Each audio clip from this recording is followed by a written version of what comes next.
கர்த்தருடைய பரிசுத்த நாமத்திற்கு மகிமை உண்டாவதாக. மீண்டும் இந்த நிகழ்ச்சியின் மூலயமாக உங்கள் யாவரையும் சந்திப்பதிலே மிகுந்த சந்தோஷம். நீங்கள் யாவரும் சுகமாக இருக்கும்படி நான் உங்களை வாழ்த்துகிறேன். நிச்சயமாகவே உங்கள் யாவரையும் கர்த்தர் அதிகமாய் அவர் ஆசீர்வதிப்பார். உங்களை இந்த கொடிய காலகட்டத்தில், அதாவது வியாதிகள் ஆங்காங்கே பரவி கொண்டிருக்கிற இந்த நாட்களில் நிச்சயம் கர்த்தருடைய பிள்ளைகளை அவர் கண்மலையின் வெடிப்புக்குள் வைத்து அவர் பாதுகாத்து கொள்வார். அதனால எந்த சூழ்நிலைகள் எப்படி மாறினாலும் தொலைக்காட்சி செய்திகளில் பலவிதமான எச்சரிப்பின் சத்தங்கள், உலகத்தில் நடக்கிற காரியங்களை நீங்கள் பார்த்து கேட்டாலும் நீங்கள் கவலைப்படாமலும் பயப்படாமலும் இருங்க. காரணம், நம்மளை பாதுகாப்பது கர்த்தருடைய வசனம். அல்லேலூயா. அதனால் உங்கள் யாவரையும் ஆண்டவர் அதிகமாய் அவர் ஆசீர்வதிப்பாராக. கர்த்தருக்கு பிரியமான பிள்ளைகளே, இந்த வேளையில் இன்னைக்கு நம்ம சில வசனத்தை ஒரு பிரசங்க நடைமுறையில் பிரசங்கத்தை நாம் இன்னைக்கு பார்க்க போவதில்லை. சில வசனத்தை உங்களுக்கு நான் தியானித்து கற்றுத்தர போகிறேன். அந்த வசனத்தை நம்ம இணைந்து என்ன பண்ண போகிறோம், அதை தியானிக்க போகிறோம். இந்த வார்த்தைகளில் இந்த அர்த்தங்கள் இருக்கிறதா, அவருடைய வசனத்திற்குள்ள இப்படிப்பட்ட அர்த்தங்கள் இருக்கிறது என்பதை இன்றைக்கு நம்ம அதை பார்த்து கண்டு கொண்டு அதற்காக நம்ம ஜெபிக்க போகிறோம். நிச்சயம் இன்றைய தினத்தினுடைய தேவனுடைய வார்த்தை பகுதி உங்களுக்கு மிகுந்த ஆசீர்வாதமாக இருக்கும் என்பதை நான் விசுவாசிக்கிறேன். உங்களுடைய வாழ்க்கையில கண்ணீர்கள் இருக்கலாம், வேதனைகள், பாடுகள், பிரச்சனைகள் இருக்கலாம். ஆனா இயேசுவை தேடி வந்தால் இன்னைக்கு அநேகருக்கு இருக்கிற ஒரு பெரிய கேள்வி என்னன்னா, நான் ஏசப்பாவை தேடி வந்தோம்னா, நான் ஏசப்பாவை ஆராதித்தேன் என்று சொன்னால், ஏசப்பாவை தேடி நான் ஆலயத்திற்கு போவேன் என்று சொன்னால் என் கண்ணீரெல்லாம் மாறிடுமா, என் வாழ்க்கையில் இருக்கிற கஷ்டங்கள் எல்லாம் போயிடுமா, எனக்கு ஆசீர்வாதங்கள் வந்து விடுமா, நான் இந்த உலகத்துல ரொம்ப செழிப்பாய் நான் மாறி விடுவேனா, எனக்கு கவலையே இனி வராதா என்று சொல்லி பல கேள்விகள் உங்களுக்குள்ள இருக்கலாம். இது ஆண்டவரை ஆராதித்து கொண்டிருக்கிற பிள்ளைகளானாலும் அல்லது ஆண்டவரை அதிகமாய் தெரியாமல் அவரை இருதயத்திற்கு மட்டும் இடம் கொடுத்து விட்டு ஆலயத்திற்கு போய் ஆராதிக்காத யாரா இருந்தாலும் உங்களுக்குள்ள இந்த கேள்வி இருக்கலாம். ஆண்டவரை தேடினா எல்லாமே சரியாயிருமா? உங்களுக்கு சில வேதத்திலிருந்து சில பதில்களை நான் உங்களுக்கு சொல்லும்படி நான் விரும்புகிறேன். எனக்கு பிரியமான என் பிள்ளைங்களே, உங்க கண்ணீர் மாறிவிடுமா என்று சொன்னால் நிச்சயம் உங்க கண்ணீர் மாறும். ஆனால் அதற்கு இடையில உங்க கண்ணீர் எதற்காக நீங்க கண்ணீர் வடித்து கொண்டு இருக்கிறீங்க, எதற்காக நீங்க சோர்ந்து போய் இருக்கிறீங்க? அப்போ உங்க சோர்வான பாதைகளில, உங்க கண்ணீரின் பாதைகளில ஆண்டவர் உங்க வாழ்க்கையில அந்த கண்ணீரின் பாதையில போகும் பொழுது, அந்த கண்ணீர் மாறாமல் இருந்தாலும், அந்த வேதனை மாறாமல் இருந்தாலும் அதற்குள்ள உங்களுக்கு சமாதானத்தை கர்த்தர் கொடுப்பார். இன்னும் புரியும்படி நான் சொல்றேனே, ஒரு பயங்கர பிரச்சனைக்குள்ள நீங்க இருக்கிறீங்க, ஒரு மிகப்பெரிய பிரச்சனை. எப்போ எனக்கு இந்த பிரச்சனை மாறும், எனக்கு எப்போ இந்த வேதனைகள் மாறும் என்று சொல்லி இருக்கிறீங்க. ஆனா அந்த பிரச்சனைக்கு உள்ள நீங்க இருந்து அந்த பாதையில நீங்க கடந்து போகும் பொழுது உங்களுக்கு ஒரு சமாதானத்தை கர்த்தர் கொடுப்பார். பிரச்சனைகள் அந்த நாட்கள்ல மாறாமல் இருந்தாலும், கண்ணீர்கள் உடனே மாறாமல் இருந்தாலும், வியாதிகள் உடனே சுகமாகாமல் இருந்தாலும், அந்த பாதையில நீங்க போகும் பொழுது உங்களுக்குள்ள ஒரு சமாதானத்தை கர்த்தர் கொடுப்பார். நீங்க சொல்றீங்க, சுகமாகாம எனக்கு சமாதானம் கிடைச்சி என்னத்திற்கு, எனக்கு பிரச்சனைக்கு ஒரு முடிவு வராம சமாதானம் கிடைச்சி என்னத்திற்கு, எனக்கு பணம் ஆசீர்வாதம் கிடைக்காம சமாதானம் மாத்திரம் எனக்கு கிடைச்சி என்னத்துக்கு அப்படின்னு நீங்க கேட்குறீங்களா? எனக்கு அருமையான தேவ பிள்ளைங்களே, உலகத்துல எத்தனையோ மனிதர்களை பார்க்கிறோம். அதிக பணம் படைத்தவர்களுக்கு பணம் இருக்குது, சமாதானம் இருக்குதா? எத்தனையோ பலவான்களை பார்க்கிறோம். இந்த வியாதி நாட்கள்ல நல்ல திடகாத்திரமா இருந்த எத்தனையோ மனிதர்கள், உங்களுக்கு அறிந்தவர்கள், உங்களை சுற்றி இருக்கிற ஜனங்கள், எவ்வளவு திடகாத்திரமா இருந்தவர்கள், அவர்களெல்லாம் இன்னைக்கு இந்த உலகத்துல இல்லை. ஆனா பலவீனமான நம்ம சரீரத்தில் அதற்கேற்ற பலன் இல்லை. ஆனா கர்த்தர் அந்த பாதையில நீங்க போகும் பொழுது உங்களுக்கு ஒரு சமாதானத்தையும் உங்களுக்கு ஒரு பாதுகாப்பையும் கர்த்தர் தர்றாருல. அப்ப எனக்கு வியாதியே வராதா? வியாதி வந்தாலும் கர்த்தர் பாதுகாத்து கொள்ளுவார். உங்களுக்கு அதுல ஒரு சமாதானத்தை கர்த்தர் கொடுத்து, அவர் நான் உன் கூடவே இருக்கிறேன் என்கிற அந்த வார்த்தையை உங்க இருதயத்துக்குள்ள தந்து உங்களை பலப்படுத்த ஆரம்பிப்பார். செல்வங்கள் நமக்கு ஆசீர்வாதம் இல்லாமல் இருந்தாலும் கூட, கையில கொஞ்சம் பணம் இருந்தாலும் சமாதானத்தோடு உங்களை குடும்பங்களை நடத்துவதற்கு, இரவு நேர படுக்கைக்கு போவதற்கு, இந்த உலகத்துல ஜீவிப்பதற்கு கர்த்தர் நமக்கு உதவி செய்வார். அல்லேலூயா. அப்போ இந்த உலகத்துல இயேசுவை தேடி வந்தால் நமக்கு சமாதானம் கிடைக்கும். அது நிச்சயம் நிச்சயம் நிச்சயம். எவ்வளவு பணம் கொடுத்தா நீங்க சந்தோஷமா இருப்பீங்க? போதுமா? யோசிச்சு பாருங்க. எவ்வளவு பணம் கொடுத்தாலும் நமக்கு அது நிறைவு வராது. எவ்வளவு நன்மை வந்தாலும் நமக்கு நிறைவு வராது. அல்லேலூயா. அப்போ எல்லாவற்றிலும் இயேசு கிறிஸ்துவை தேடினால், அவரை மனதார நம்ம ஏற்றுக்கொண்டோன்னு சொன்னா, நமக்கு உள்ளத்துல சமாதானத்தை கர்த்தர் கொடுப்பார். அந்த சமாதானம் இருந்தா போதுங்க. எவ்வளவு பெரிய காரியமா இருந்தாலும் அதை தாங்குவதற்கு நமக்கு போதுமான பலன் கிடைக்கும். அப்போ ஆண்டவர் வேதத்துல நமக்கு சொல்லியிருக்கிற நிறைய வார்த்தைகள் இருக்குது. ஒரு சில வார்த்தைகள் இன்றைக்கு உங்கள் மத்தியில பேசும்படி உணர்த்தின வார்த்தைகளை மாத்திரம் இன்னைக்கு தியானிக்க போகிறோம். பாருங்க, யோவான் 16ஆம் அதிகாரம் 33வது வசனம் சொல்லுகிறது. அந்த வசனத்தினுடைய 2வது பகுதியை நான் வாசிக்கிறேன். உலகத்தில் உங்களுக்கு உபத்திரவம் உண்டு, ஆனாலும் திடன் கொள்ளுங்கள், நான் உலகத்தை ஜெயித்தேன் என்றார். அப்ப இயேசு கிறிஸ்து பரிசுத்த வேதாகமத்துல சொல்லி வைத்திருக்கிற வார்த்தை, எழுதி வைத்திருக்கிற வார்த்தை, நாம் வாழ்ந்து கொண்டிருக்கிற இந்த உலகத்துல நமக்கு உபத்திரவம் உண்டு. உபத்திரவம்னா என்ன? வேதனை. ஒரு வேதனை வந்தா அதுக்கு வேதனைன்னு சொல்லலாம், கஷ்டம் வந்தா கஷ்டம்னு சொல்லலாம். கஷ்டத்துக்கு மேல கஷ்டத்துக்கு மேல கஷ்டம், பிரச்சனைக்கு மேல பிரச்சனைக்கு மேல பிரச்சனை. அப்போ தொடர்ந்து தொடர்ந்து கஷ்டம், பிரச்சனை, பாடு, இது தொடர்ந்து வந்தா அதுக்கு பேர் தான் உபத்திரவம். ஒரே உபத்திரவமா இருக்குது. அப்ப இந்த உலகத்துல உங்களுக்கு கஷ்டங்கள் இருக்கும் என்று ஆண்டவர் சொல்லல. இந்த உலகத்துல உனக்கு வேதனை உண்டு என்று சொல்லல. இந்த உலகத்துல உபத்திரவம் உண்டு. அப்ப ஆண்டவர் சொல்ற, எப்போ இந்த உலகத்துல நம்ம வாழும் பொழுது என்ன இருக்கும்? உபத்திரவங்கள் உண்டு என்று வேதம் சொல்லுகிறது. இன்னொரு வசனம் பார்க்க போறோம். என்ன? சங்கீதம் 34வது சங்கீதம். நீங்க வேதத்தை வைத்திருந்தாலும் நல்லா இருக்கும், இல்லைன்னா தொலைக்காட்சியில அந்த வசனங்கள் வருவதை நீங்க பார்த்து கொள்ளலாம். சங்கீதம் 34ஆம் சங்கீதம் 19வது வசனம் சொல்லுகிறது, நீதிமானுக்கு வரும் துன்பங்கள் அநேகமா இருக்கும். என்ன போட்டிருக்கு பாருங்க, அந்த ஸ்கிரீன்ல நல்லா பாருங்க. நீதிமானுக்கு வரும் துன்பங்கள். அப்போ நீதிமானுக்கு தான் நிறைய துன்பம் வருமா, அதுவும் அநேகமா இருக்கும் என்று சொல்லப்பட்டிருக்கிறது. இந்த உலகத்துல கெட்டவனாய் வாழுவது மிக சுலபம், ரொம்ப ஈஸி. ஒரு கெட்ட பேர் வாங்கணும்னா ரொம்ப ரொம்ப ஈஸி, ரொம்ப சுலபம். ஆனா ஒரு நல்லவர்கள் என்று பெயர் எடுப்பது ரொம்ப கடினம். ஒரு நல்லவனாய் இந்த சமுதாயத்துல வாழுவது ரொம்ப கடினம். ஒரு நல்ல கிறிஸ்தவனாய், உண்மையும் உத்தமம் உள்ள ஒரு கிறிஸ்தவனாய் வாழுவது சுலபமா கடினமா? அல்லேலூயா.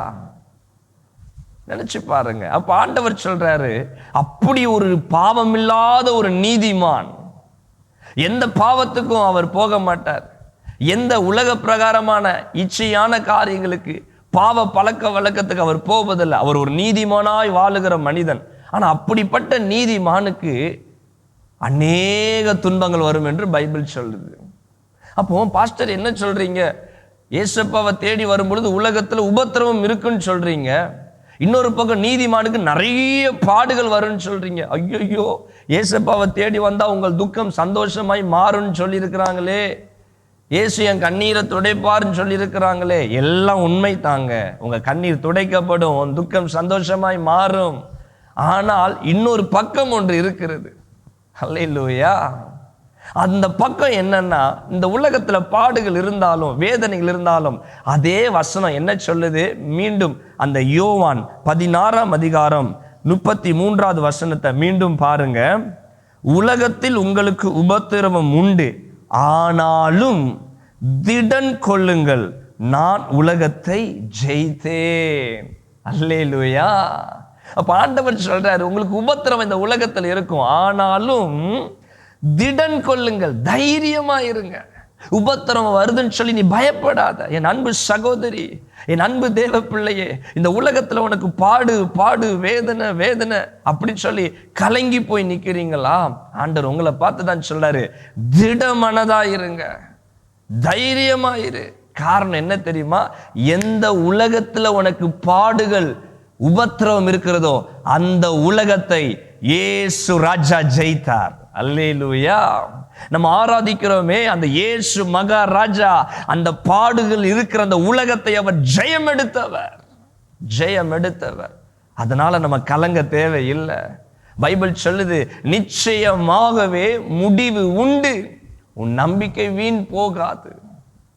எனக்கு ஒரு பிரச்சனைக்கு ஒரு தீர்வு வராதா? என் கண்ணீருக்கு ஒரு முற்றுப்புள்ளி வராதா?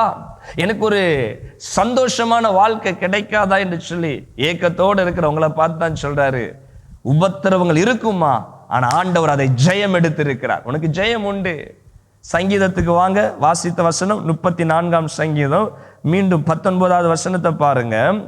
நீதிமானுக்கு வரும் துன்பங்கள் அநேகமாய் இருக்கும், கர்த்தர் அவைகள் எல்லாவற்றிலும் நின்று அவனை விடுவிப்பார். அல்லேலூயா. அப்போ நீதிமானுக்கு அநேக துன்பம் வந்தாலும் ஆண்டவர் சொல்றார் இந்த வசனத்துல, அவைகள் எல்லாவற்றிலும் நின்று அவனை, யார? அந்த நீதிமான். எனக்கு துன்பம் வந்துருச்சு, என் வாழ்க்கையில பாடு பிரச்சனை இருக்குதுன்னு அந்த நீதிமானுடைய வாழ்க்கையில அவன் அனுபவிக்கிறான் அல்லவா? ஆண்டவர் சொல்லுகிறார், அவனை நான் விடுவிப்பேன். அவன் எந்த சிறையிருப்புக்குள் அவன் கட்டப்பட்டு இருக்கிறானோ அவனை நான் விடுவிப்பேன்னு சொல்றாரு. அப்போ இது யாரை குறித்து ஆண்டவர் பேசுறாரு?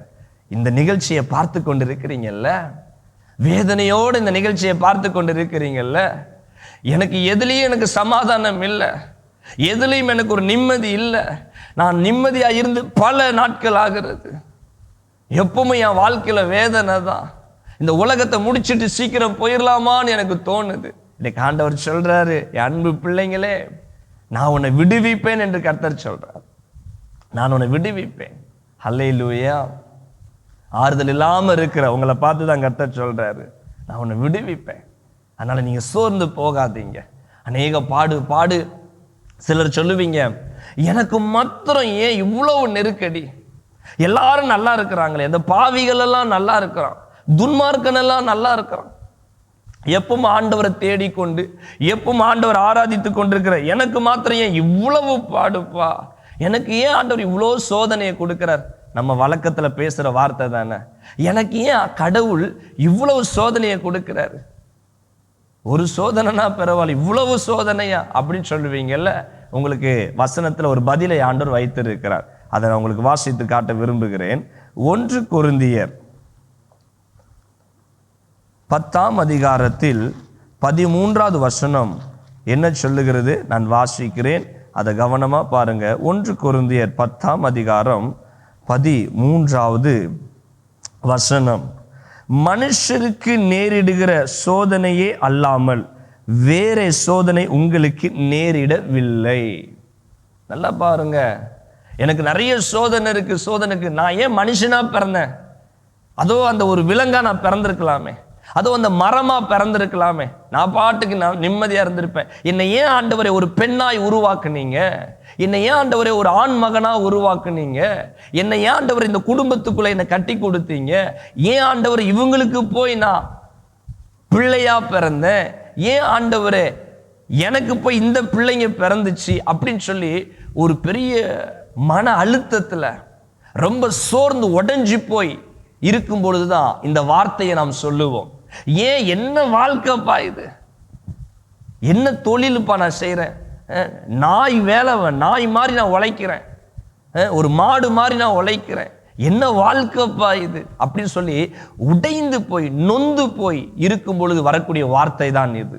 அப்ப நம்ம நினைக்கிறோம், என்ன என் வாழ்க்கையில் இப்படி இருக்குது?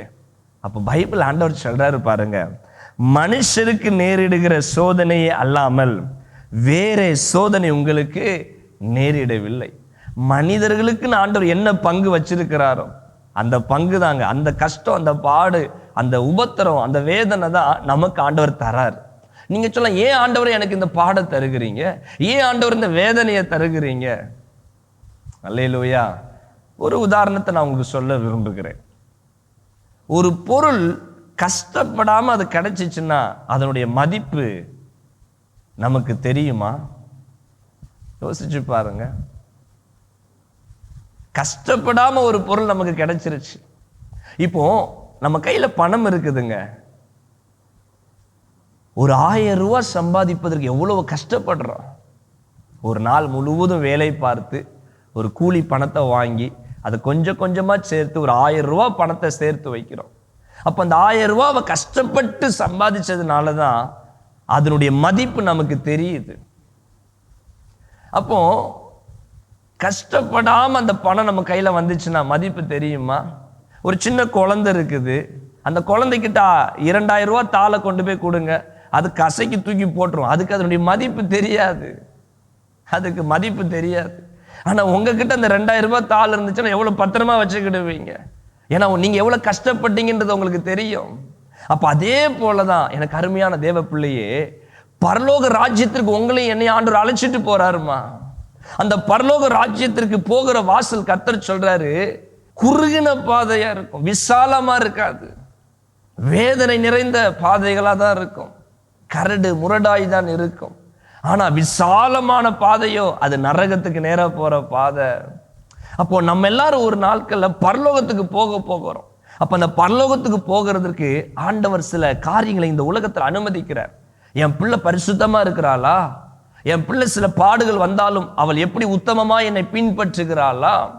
நல்லா பாருங்க, ஆண்டவர் இஸ்ரவேல் பிள்ளைகளை கானானுக்கு நேரம் அழைச்சிட்டு போறேன்னு சொல்லி வனாந்தரத்துல கூட்டிட்டு போனாரே, தேவைகளை எல்லாம் சந்திக்க தான் செஞ்சார். ஆனாலும் வனாந்தரத்துல இஸ்ரவேல் பிள்ளைகளை அவர் சோதிச்சு பார்த்தாரா இல்லையா? என் பிள்ளைங்க என்ன இருதயத்தோட என்னை தேடுகிறாங்க என்பதை கர்த்தர் பார்த்தார். அப்ப எனக்கு அருமையான தேவ பிள்ளைங்களே, இன்னைக்கு உங்களுக்கு வரக்கூடிய பாடுகள் வேதனைகள் ஆண்டவர் சொன்னார், உனக்கு நியமிக்கப்பட்டதுதான் இருக்குது, அதனால நீ கவலைப்படாத. அப்போ என்ன, எனக்கு ஆண்டவர் ஏற்கனவே பாடுபடணும்னு சொல்லி நியமிச்சிட்டாரா? வசனம் என்ன சொல்லுது பாருங்க. அதே வசனம் 1 கொரிந்தியர் 10:13 மனுஷருக்கு நேரிடுகிற சோதனை அல்லாமல் வேறு சோதனை உங்களுக்கு நேரிடவில்லை, தேவன் உண்மையுள்ளவராய் இருக்கிறார், உங்கள் திராணிக்கு மேலாக சோதிக்கப்படுகிறதற்கு அவர் இடம் கொடாமல். அப்போ உங்க திராணிக்கு மேலாக சோதிப்பதற்கு கர்த்தர் இடம் கொடுக்க மாட்டாருங்க. அல்லேலூயா. உங்க அளவு என்னன்றதை ஆண்டவர் அறிஞ்சிருக்கிறார். நீங்க எந்த அளவுக்கு பாடு உபத்திரவத்தை தாங்குவீங்கன்னு சொல்லி கர்த்தருக்கு தெரியும். ஒரு பெண்ணாய் பிறந்தவள் குழந்தையை பெற்றெடுக்கத்தக்கதான வேதனை எந்த அளவுக்கு அவ தாங்குவான் என்பதை ஆண்டவர் அறிந்துதான் அந்த பெண்களுக்கு அந்த வேதனையை கொடுக்கிறார். ஒரு ஆண் மகனால இவ்வளவு தூரம் உழைக்க முடியும் என்பதை அவர் அறிந்துதான் அவனுக்கு அந்த பொறுப்பை பலனை கர்த்தர் கொடுக்கிறார். அல்லேலூயா. அப்போ உங்களை பத்தி ஆண்டவர் அறிஞ்சிருக்கிறார். உங்களால எவ்வளவு பாடுகளுக்குள்ள தாங்குவதற்கு பலன் உண்டு என்பதை ஆண்டவர் அறிந்து அந்த பாதைகளுக்குள்ளதாங்க உங்களை நடத்துவார். வசனத்துல பார்த்தமே, அவர் உண்மையுள்ளவராய் இருக்கிறார், உண்மையுள்ளவரா இருக்கிறார். அல்லேலூயா. சோதனையை சகிக்கிற மனுஷன் தான் பாக்கியவான். எனக்கு உபத்திரமே இருக்கக்கூடாது ஆண்டவரே, எனக்கு பாடே இருக்கக்கூடாதுப்பா, எனக்கு எப்பவுமே நல்லா தான் இருக்கணும்ப்பா அப்படின்னா மதிப்பு இருக்காதுங்க. மாம்பழத்து சாப்பிட்டு கொட்டைய பூமியில வச்சு 2 நாள் ஆனோடனே மரம் வந்துருச்சு, 2வது நாளே பழங்கள் வந்துருச்சுன்னா அந்த மாம்பழத்துக்கு மவுசு இருக்குமா? அந்த மாம்பழத்திற்கு கொஞ்சமாவது நம்ம மரியாதை கொடுப்போமா? வருஷத்துக்கு ஒரு முறை தான் அந்த சீசன் வரும், கொஞ்சம் மாசம் இருக்கு அப்புறம் போயிருந்தா அந்த மாம்பழத்துக்கு ஒரு மதிப்பு உண்டு, எந்த பொருளா இருக்கட்டுமே. அதே போலதான் உங்க வாழ்க்கையை ஆண்டவர் இன்னும் இன்னும் உயர்ந்த அளவுக்கு ஆசீர்வாதமாய் கொண்டு போவதற்குத்தான், உங்களை அநேகருக்கு முன்பதாக மகிமைப்படுத்துவதற்காகத்தான், உங்களை அநேகருக்கு ஆசீர்வாதமான பாத்திரமாய் மாற்றுவதற்காகத்தான் உங்களுக்கு சில உபத்திரவத்தை கர்த்தர் கொடுக்கிறார். ஆண்டவர் உங்களுக்கு வாழ்க்கையில சில உபத்திரவத்தை கொடுப்பது நீ அழிந்து போவதற்காக அல்ல, உன்னை உருவாக்குவது, உன்னை உயர்த்தி உன்னை ஆசீர்வதிப்பதற்காக. அல்லேலூயா. பைபிள் சொல்லுது, அந்த உபத்திரவத்துல நீங்க தப்பித்து போவதற்குள்ள வழியை உருவாக்குறாராமா. நீங்க அழிந்து போவது இல்லைங்க, நீங்க அழிஞ்சு போக மாட்டீங்க, நீங்க கூனி குறுகி போக மாட்டீங்க. எனக்கு ஆண்டவர் உங்களை பார்த்துதான் சொல்லுகிறாரு, உங்க வாழ்க்கையில வரக்கூடிய உபத்திரவங்கள், பாடுகளில கர்த்தர் உங்களை என்ன பண்ணுவார்னா உங்களை உருவாக்கி உங்களை உயர்ந்த ஸ்தானத்திற்கு கொண்டு போவார். பரிசுத்த வேதாகமத்துல பரிசுத்தவான்களுடைய வாழ்க்கையை பாருங்க. எந்த மனிதனையாவது ஆண்டவர் உருவாக்காம பாடுகளுக்குள்ள கொண்டு போகாம அவங்களை ஆசீர்வதிச்சிருக்கிறாரா? நினைச்சு பாருங்க. ஆபிரகாமை பாருங்க, எவ்வளோ உபத்திரம். யோசேப்பு வாழ்க்கையை பாருங்க, எவ்வளவு பாடுகளை அவர் தாங்கி கொண்டார். மோசேயினுடைய வாழ்க்கையை பாருங்க, 40 வருஷம் வனாந்தர பாதை. சாமுவேல் தீர்க்கதரிசியை பாருங்க, தன் தாயின் தகப்பனை அவர் பார்க்க முடியாத ஒரு சூழ்நிலை, தனிமையான ஒரு வாழ்க்கை. ஆனா சமஸ்த இஸ்ரவேலுக்கு நியாயாதிபதியாகி மாற்றினார். புதிய ஏற்பாட்டுக்குள்ள அப்போஸ்தலருடைய வாழ்க்கையை பாருங்க, இயேசு கிறிஸ்துவினுடைய சீஷர்கள், ஏன் இயேசு கிறிஸ்துவினுடைய வாழ்க்கையவே பாருங்களேன், எவ்வளவு பாடு, எவ்வளவு உபத்திரவம். ஆனா யாராவது தோற்று போனாங்களா? எந்த மனிதனாவது இவர்கள் தோற்று போனான்னு சொல்லி பைபிள்ல நீங்க காட்ட முடியுமா? சொல்லுங்க. இந்த பரிசுத்தவான்கள் தோற்று போனாங்க பாஸ்டர், தேவனுக்காக உண்மையும் உத்தமமா இருந்தவர்கள் அழிந்து போனார்கள், பார்க்க முடியாது. பைபிள் ஒரு வசனத்தை சொல்லி நான் உங்களுக்கு முடித்து உங்களுக்காக நான் ஜெபிக்க போகிறேன் பாருங்க. Thank you Jesus. சங்கீதம் 34ஆம் சங்கீதத்தை எடுங்க. 34ஆம் சங்கீதம் 5வது வசனம் சொல்லுகிறது, அவர்கள் அவரை நோக்கி பார்த்து பிரகாசம் அடைந்தார்கள், அவர்கள் முகங்கள் வெட்கப்படவில்லை. அல்லேலூயா. அப்போ பரிசுத்தவான்கள் எல்லாரும் தன்னுடைய பாடுகளிலும் உபத்திரவங்களிலும் தேவனை நோக்கி பார்த்தாங்க, ஆண்டவரையே நோக்கி பார்த்தாங்க. தன் கண்ணீரின் பள்ளத்தாக்குல போகும் பொழுது, உபத்திரவத்தின் நுகத்தை சுமந்து கொண்டு போகும் பொழுது, கடினமான சிறையிருப்பின் காலத்துல, சிங்க கெபியின் நாட்களில, அக்கினி சூளையின் காலங்களில தன் தேவனாகிய கர்த்தரை நோக்கி பார்த்தார்கள். வேதம் சொல்லுகிறது, அவர்கள் முகங்கள் வெட்கப்பட்டு போகவில்லை. அல்லேலூயா. ஒருத்தருடைய முகம் கூட வெட்கப்பட்டு போகலைங்க. பரிசுத்தவான்களுடைய முகங்கள் தேவனை நோக்கி பார்த்தவர்கள். அப்ப அவர்கள் முகங்கள் வெட்கப்படாத தேவன் இந்த நிகழ்ச்சியை பார்த்து கொண்டிருக்கிற என் அன்பு பெற்றோர்கள், என் அன்பு பிள்ளைங்க, உங்க முகத்தை ஆண்டவர் வெட்கப்படுத்திடுவாரா? உங்க இருதயத்தில் எப்பவுமே ஒரு வார்த்தை, நான் வெட்கப்பட்டு போயிடக்கூடாதுப்பா, நான் தலை குனிந்து போயிடக்கூடாதுப்பா, என்னை எப்படியாயிலும் காப்பாத்துங்க, என்னை கைவிட்டுறாதீங்கன்னு சொல்லி வேதனையோட தானே இருக்கிறீங்க. இன்னைக்கு ஆண்டவர் உங்களை பார்த்து தாங்க சொல்றாரு, நீ கர்த்தரை நோக்கி பார்க்கும் பொழுது உன் இக்கட்டுகள் இல்ல, உன் ஆபத்துகள் இல்ல, உன் பிரச்சனைகள் இல்ல. சங்கீதம் 50:15 என்ன சொல்லுகிறது? ஆபத்து காலத்தில் கர்த்தரை நோக்கி கூப்பிடு, அவர் கேட்டு உன்னை விடுவிப்பார். அல்லேலூயா. 121ஆம் சங்கீதம் என்ன சொல்லுகிறது? எனக்கு ஒத்தாசை பர்வதங்களுக்கு நேராக என் கண்களை ஏறெடுப்பேன், வானத்தையும் பூமியும் படைத்தவரிடத்தில் எனக்கு ஒத்தாசை வரும். எவ்வளவு அழகான வார்த்தை இருக்குது. ஏன் பாடுன்னு சொல்லி கண்ணீரோட இருக்கிறீங்க? ஏன் வேதனையில் போய் சோர்ந்து போயிருக்கிறீங்க? உன் சோதனை தூக்கி போட்டுட்டு, உன் சோர்வை தூக்கி போட்டுட்டு, இயேசு கிறிஸ்து எனக்கு இருக்கிறாருப்பா, உலகத்தை ஜெயித்தவர் என் கூட இருக்கிறார், சோதனையிலிருந்து தப்பித்து போவதற்கு வழியை உருவாக்குற தேவன் என் கூட இருக்கிறார், என் முகத்தை பிரகாசிக்க பண்ணுகிற தேவன் என்னோட கூட இருக்கிறார். எத்தனை பேர் சொல்றீங்க? எஸ். உங்க வீட்டுக்குள்ள ஒரு உன்னத மகிமை இறங்கி கொண்டு இருக்கிறது. இந்த வசனத்தை நீங்க கேட்டுக்கொண்டு இருக்கிற நேரத்துல, நம்பிக்கையோடு கேட்டுக்கொண்டு இருக்கிற நேரத்திலே கர்த்தருடைய வல்லமை உங்கள் மீது இறங்குகிறது. எல்லா நுகத்தடிகளையும் முறிக்க போகிறார். அல்லேலூயா.